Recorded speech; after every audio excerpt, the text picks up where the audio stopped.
ఉత్పంపించే వినాశంచ భూతనామగతించే వేత్తి విద్యా విద్వాంసరమాభ్యో భగవంతి అన్నారు. అంటే దేవుడిని బడిన వాడు సృష్టించుటకు సంహరించుటకు తగిన శక్తి కలిగి ఉండాలి. భూత భౌతిక వర్తమాన కాల విషయంలో ఎరిగి ఉండాలి. ఈ అర్హతలు కలిగిన వాడే దేవుడు అని భావం.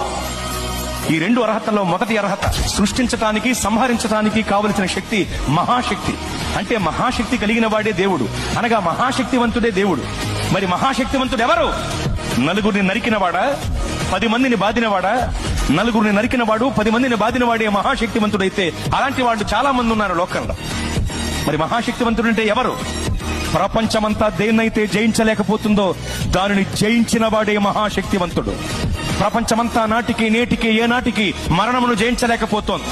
మరణమనే మహమ్మారి మర్యాద లేనిదై మానవ జాతిపై విరుచుకుబడి మరణ మృదంగాన్ని మ్రోగిస్తూ విజయ వికటట్టహాసం చేసి వెర్రవీగుతుంటే, మరణమనే మహమ్మారి యొక్క పీచమణిచి దాన్ని ముళ్ళు విరిచి మరణమును జయించి తిరిగి లేచిన మహాశక్తివంతుడు యేసు ప్రభువు వారు మాత్రమే. ఓ మరణమా నీ ముళ్ళు ఎక్కడ, నీ విజయం ఎక్కడ? నీ ప్రభు అడిగితే మృత్యువుకు ముచ్చెమటలు పట్టాయి.